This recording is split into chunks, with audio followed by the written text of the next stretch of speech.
Welcome to Inspirational Corner. I am your host, Speaker Couture, and today on the broadcast I have Dr. Pamela Bellamy here with us, and she's going to be talking on the subject of leadership. The theme of the show is entitled Leadership for the Future. Dr. Pamela Bellamy is a director at the MSU, Michigan State University, over early on education. And so without any further ado, I am going to allow her to give her own introduction about the excellent program that she's orchestrating over there at this time. So at this time, I want you to meet Dr. Pamela Bellamy. Oh, hello everyone. I'm director of My Gear Up and also Educational Talent Search. And one of the things we do is to work with young people, actually 7th through 12th grades. The My Gear Up program, which is both state and federally funded, is designed to bring students is to give them choices in terms of making that transition from middle school to high school to college, and for the first time this year, My Gear Up will be following this cohort, these 8th graders, up until the first year of college. Educational Talent Search works with a much smaller group of students, and we handle approximately 600 students with Educational Talent Search. And one of the things we offer are tutoring, mentoring, workshops, seminars, those kinds of areas that really help those students to begin to understand how important the higher educational options are. We also do with My Gear Up, we have a wonderful Saturday-based academy, which actually brings students and parents together. We work with total families. So guardians, community leaders, teachers are there, and we are just so excited about having a programs like this, because our young people need to have that extra something extra so they can be successful. And we are very excited about our students. My Gear Up covers areas from Detroit, Lansing, Jackson, and Albion. And so we actually work in those communities.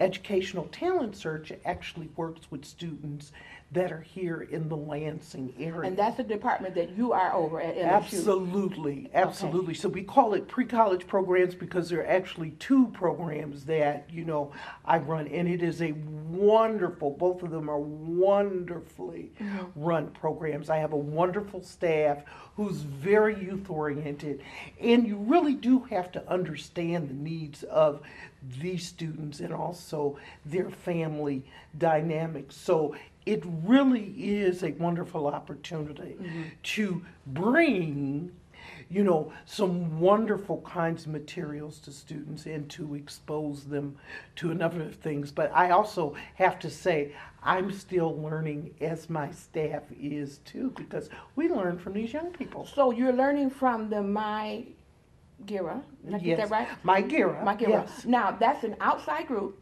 that's coming in, and they're working in collaboration with you, side by side. Yes. All right, and you're offering these special trainings. Now, with the talent search that's right here in Lansing, Michigan, East Lansing, Michigan, at MSU, are you all laced with the schools, or do the schools come to you with their students that need help? We actually go out and do programs at the schools for both programs.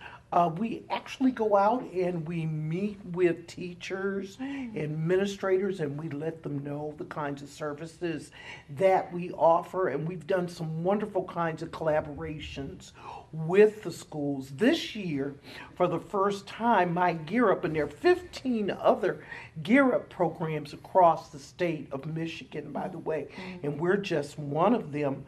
And there are a number of talent search programs across the United States, as well as My Gear Up, because it's both of them are national-based programs. Well, the name talent search, yes, that would make me think about a person who's into drama, the arts, music, but this is covering the whole gamut. This is funded by the United States Department of Education. Both My Gear Up and also Educational Talent Search is funded through the United States Department of Education.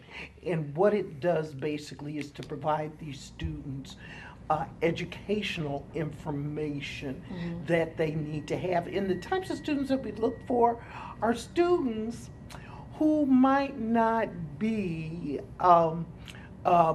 what we would call those students that might be sitting in the back of the classroom performing somewhat marginally in that area, and we try and get those students to make sure we provide them with that information so we know that they will do better. So that's one of the things that we do. We also, in both those programs, also recognize the importance of a holistic educational base, by where what we do is to connect with families and those significant adult others that are role models to these students, and we also do programs with them. How many young people are you working with? We actually have, for My Gear Up, we work with well over 1,000 students, because we also bring them to campus. I remember that. Yes, we bring them to campus during sometimes throughout the academic year, and we also have our Saturday-based academies. With Talent Search, we actually have 600 students, and we also bring them up on Saturdays, but we also go out into the community to do workshops too at the schools. So we really believe in study skills. Our students definitely need study skills, how to study, how to read a book. That's so vitally important, particularly when you're working with students. Reading levels aren't where they need to be, so we encourage our students to really read. So for instance, at some of our schools that we have, we've developed clubs like science clubs, reading clubs, those kinds of things to really encourage these students to get together and learn how to read a book. We don't care what you read, we just want you to read. But that's important too from that standpoint. So we want them to read and to learn how to do, the sciences and have a love for the sciences. You are an answer to my prayers, because number one, my daughter had a chance to come to one of your programs there at the MSU campus, right across the street from the Kellogg Center. Yes. And you had about 200 youth in that room that day. And it was just wonderful to see so many. It was about 200. Yes. And they were all enthused about being there, and I was glad that she wanted to be there. And another thing that got my attention is the Sister to Sister program. My daughter was, the youngest one, was in the Alpha Kappa Sister to Sister program. The Waverly School. Yes. They brought those girls in that were doing, AB work. And what caused me to contact the Sister to Sister department was my concern for the younger women, girls, who were not performing at AB level. And I said to her, I can't call her name right now, but she's at the MSU campus there in the writing center. And I said to her, what about the younger ladies that can do it? I said, can't you all somehow shine a spotlight on that CD student, that CD? And I got that from my endeavor to study nursing. At the Wayne County Community College. And I noticed that when I was pursuing my prerequisites, they had 3 levels of nurses. They had the A 4.0 nurse, then they had the B nurse, and then they had the C nurse. Now, in a lot of schools, if you are not that 4.0 or 3.5, you cannot get into the nursing program. That's right. But what I liked about the Wayne County Community College is they made it possible for the nurse that's getting a grade C to be a nurse. And that just filled my heart with so much love and joy, because you can't limit a person by total academics. Absolutely. Because an average person can perform, and they're creative. I find that they improvise, and they're strong in other areas. Very creative. Some of them have a lot of drive, a lot of zeal, and a lot of go. And that's why I tried to pin her down, that Sister to Sister program. Let's look at the girls that's getting the D.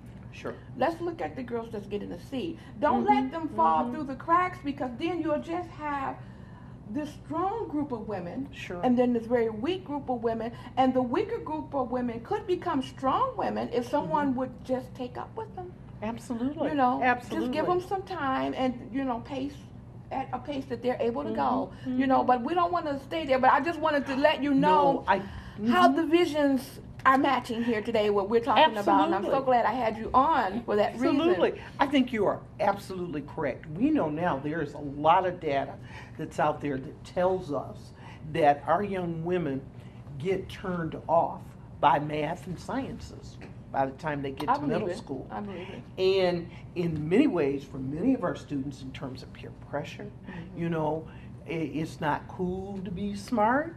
It's not cool to go for it. But what we try and do is to debunk a lot of those images from that standpoint, and we try and get them interested in the sciences and math and language arts, because we know that these are the skills in the workplace that we're going to need for future job opportunities. You cannot survive without that math, science, and language arts. In fact, when you turn in a resume, they see your writing before they see you, and in many cases, that's the cut point. But if we can just get our students to learn to enjoy it, and one of the things that we try and do is to find out what the talents of our young people are, because that's so important. Everybody has a talent. Everybody has a talent. Everybody has something to give to society. Everyone does, and everyone has a talent. If we can just find that. I think about myself as a student, because I was once one of those students who was the marginally performing student. And you're a doctor now. And you know what? Someone decided to say, hey, listen, let's pick up this young person.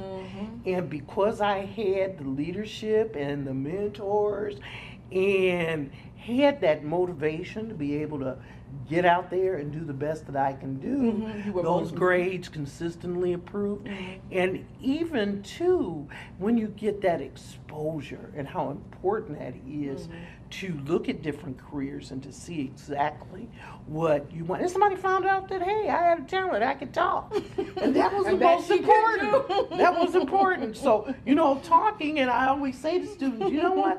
I love it. I make my living talking. And that is that's fun. I make my living talking, and I'm making a difference in society. And that, to me, is so important. So I'm glad to hear that you have that commitment to working with those young ladies from that standpoint. And I agree with you. If our legislators only knew, we would be going back to, and they do have early childhood programs like Head Start, but we would really be starting with our young people 3rd and 4th grades, because we know our males are turned off. And by the way, education is definitely suffering from a lack of males across all ethnic lines. Male teachers across all ethnic lines. Just the notion of going to college. So we need to find out what are some of those things we can do to encourage our young men to teach.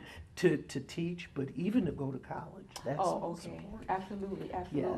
Well, you know what? We're on the same page. Yes. It must have been a God-ordained thing for me to contact you, because leadership for the future is what I had in mind. And the reason why I chose that title, Leadership for the Future, is because I noticed young Girl Scouts and brownies at the Kroger department store one day. I was on my way into the store, and I noticed that the scout leader talked to the young women as if they were business owners. Yes. I said, oh my goodness, that is so unique. I said, this needs to spread. And so I thought to myself, we'll have a program like what we're doing right now to try to expose that thinking, as you said, to become more constructive thinking, to get in the mode of planning. Yes. And then working out your plan, and then working it through, demonstrating it, and sticking to your plan, and using it as a header to keep you on course, so that you don't veer off and get distracted by the drugs or other things. If you can identify what it is you want to do and who it is you want to be, then you will stick to that roadmap that you've written on your plan. And I even said, if you can't do a business plan, of course not, but you can do a resume. And if you can't do a resume, you can make a shopping list. You know, but the ideal is to have something written on paper that you want to achieve, and then go after it. It doesn't matter if you're A, B, C, D, or even an E student. Keep at it. Keep trying. Keep going after it. You know, and I'm going to let you read my mail. I took physiology 3 times.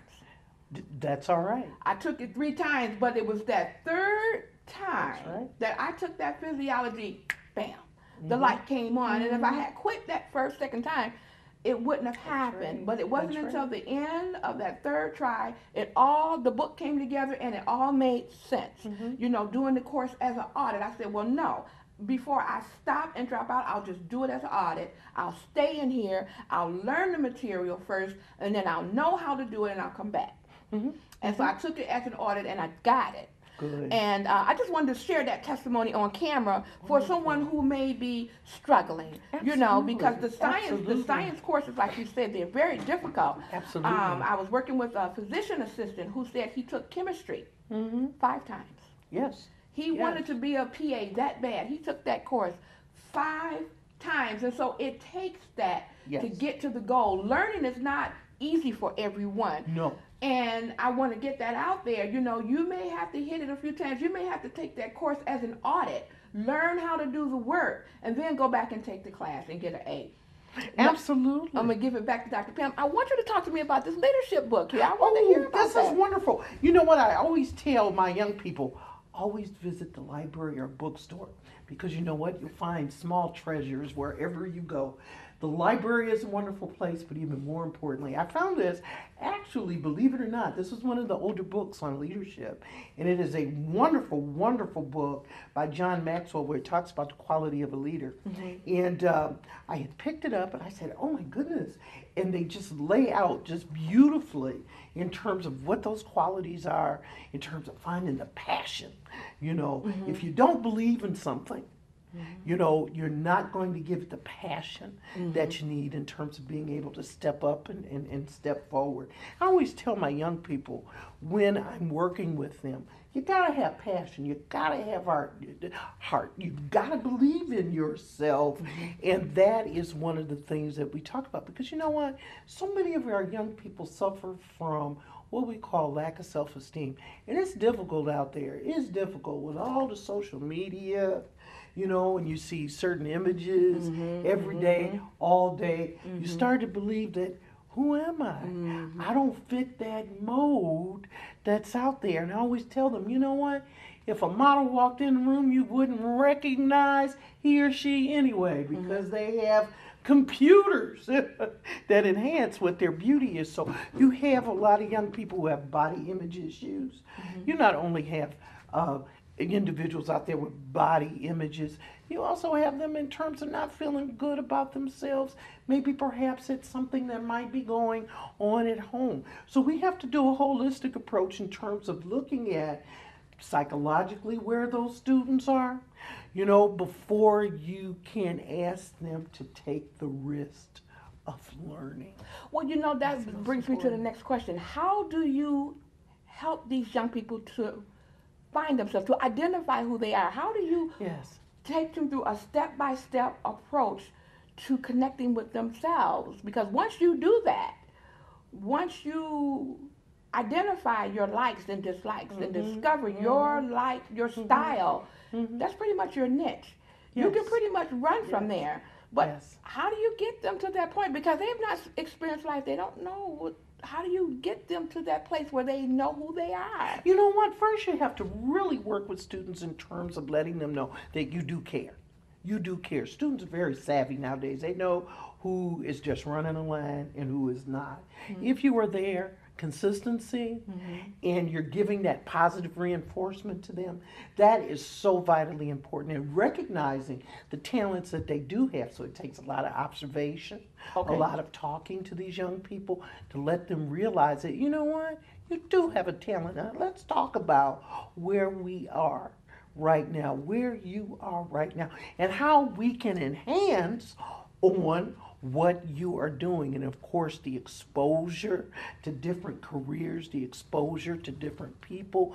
You know what? The big word in our program and both those programs is the word networking. Mm-hmm. There are people out there that you can talk to who really can give you the skill and the opportunity that's so vitally important for them to take it to the next level. And once you're open here, it makes it so easy for you to say, okay, now I know where to go. Now I know where to go.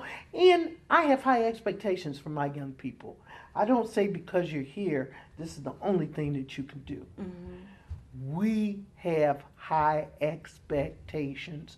I expect you to do what you need to do. I expect you to do well.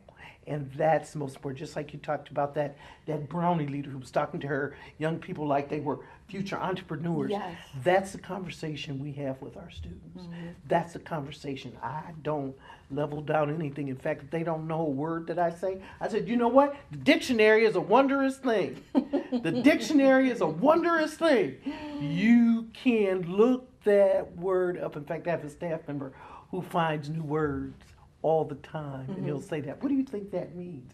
And I think it's a wonderful opportunity to introduce our students to the world, not just of reading, but to understanding. And also it opens up their world to be able to think and to do those things.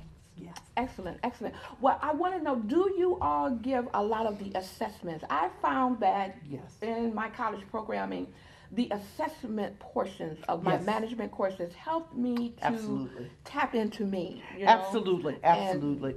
We do a lot of assessments, learning assessments, and also we do a lot of career assessments, which basically deals with the type of person that you are. Are you a social person? Are you a person, for instance, that likes math or who likes to talk a lot? And if you like to talk a lot, maybe perhaps an opportunity in broadcasting or teaching. It'll be a wonderful opportunity for you to kind of acting. You know, it's wonderful. We have a lot of students who are interested in performing arts, so we do a lot of role play too. And students love role play when you can send them to a simulated opportunity of interviewing.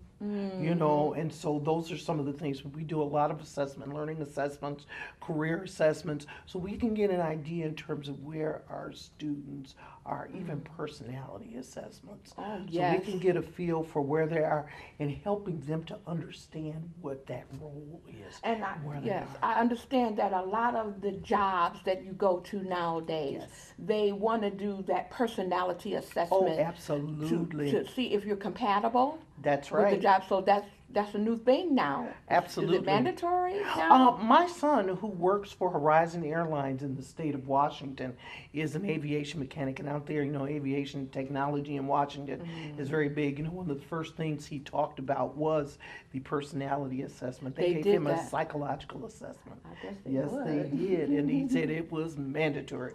So in order for him to be employed, he had to do that. So so we're finding more and more jobs are doing those kinds of things, and you need to walk in prepared. Well, are you telling the young ladies and men about the social network?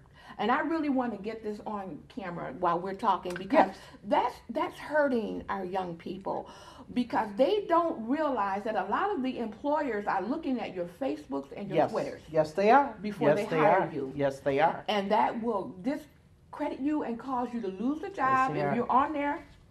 Oh, absolutely. You know what you're doing, ladies. Absolutely. And, come on. That's you're right. showing it off. Absolutely. You're not going to get the job. Yes, Come absolutely. on, tell me how you're dealing with that. Many employers are going back and looking at Facebooks and looking at whatever they're putting out there on phones. They have the capacity to do it. What we are telling our young people are the latest information. In knowing that, so we say, what you do today, we want you to really think about what you are doing today, particularly in terms of social media. Think about what you're saying as you text, because we have people who are technologically, that's all they do, and they can bring those issues back up on a computer. So think before you say something, and think before you send your picture.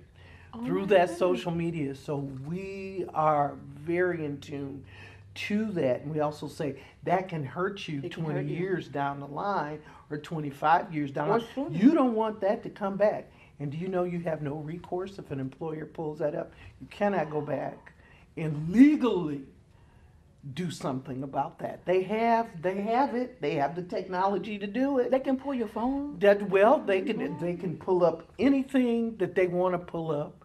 They want to know about you, and if you've done something, there are a number of our college students who've been caught doing some things, and they bought those things up on FacePage.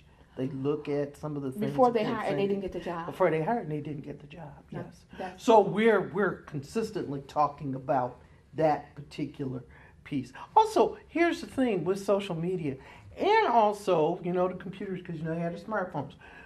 You've got to have social skills, the ability to be able to relate one-on-one to someone, to connect with other people. And so we're saying social media is not all that bad, because there are a lot of jobs in that area, but your ability to be able to connect with another human being or human beings is important. So we encourage our students to talk to one another one-on-one, and that's a skill that we're losing.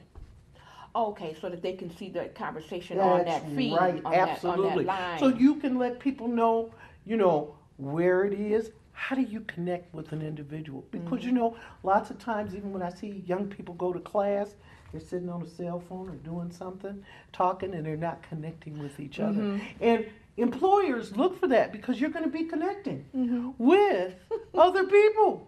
You're going to be talking to other people. You're not always going to be on the phone. And please don't send a text when you're mad at someone. Talk to them. So we're teaching them to be able to dialogue and those personal skills that you need that will make it helpful to you. Well, okay, I'm glad you said that, because I was starting to pull away from the social net. And I began saying to my kids, you know what, I think I'm just going to use this thing for purposeful reasons. Yes. To do bill paid, Right. or to type on Word, or to do something constructive, Google or read something I need information for. I was really starting to pull away from the social network because I was starting to get turned off. I was starting to get disappointed. I was seeing the garbage, and it looked like it just transferred from MySpace to Facebook. I said, all you all did is just a new foot. Just a new form. Same foot in the new shoe. Absolutely. Same thing. Foot in a new shoe. Yes. And but yet they seem to want to be on the social net. And I wanted to bring this up because we want to help our young people, and we don't want you to hurt yourselves. So be constructive with your social net relating. Be on purpose. Do it intentional. Try to be at your best. And I know we have just a few minutes to go, but there was something else that I learned about these jobs. Yes. They are wanting you to conduct outside of work as much as like a professional as possible. Absolutely. As if you were at work, because they're saying you're representing us. So if you're out there at the club and someone sees you in a wrong manner, that could reflect on our job, our company, and then we would have to maybe take action. And so I didn't know that jobs can do that. That's getting a little controlling, isn't it? Jobs have done a number of things. They even check what your financial status is. Credit reports. If your credit report, if you've gone bankrupt or whatever. They won't hire In some cases, yes, that has hampered someone Now that's bad in from these finding a economic job. times. It really is. It really is. And that's one of the things that we're telling our students, you've got to retool, build up on the skills that you have, how important that is. And also jobs also look for individuals who have had work experience in those areas. And I know sometimes the work experience that we talk about may not pay something. So volunteerism is very important. Your ability to be able to stand up before an audience and to be able to talk and communicate and articulate whatever you need to talk about. Those are some of the things that they look for. Leadership skills. What were you a part of when you were in school? Did you take the lead for, let's say, starting a group in your school. But if you didn't, if you were the shy person, That's okay. what happens to you? If you become a part of a group, I always tell, particularly the adults, how important it is for them to get their young people involved in a structured program. Find something that's comfortable for them, that is helpful for them to come out and to think about, where they want to be and to tap into some of those talent-based areas. Okay, we have just a few minutes left. Yes. Did you want to give your contact information? Because this is going to be online. Yes. My Okay. name is Pamela Bellamy. I'm director for pre-college. We're in S22 Wonders Hall. The number you want to call is 517-355-0177. If you're interested in finding out more about our programs, my email is Bellamy, BELLAMY, @msu.edu. Please email me if you'd like to. Thank you for coming, Dr. Pam. Thank you. I want to say, remember 1 Peter 5:7 from the Amplified Bible. God cares about you affectionately, and he cares about you watchfully.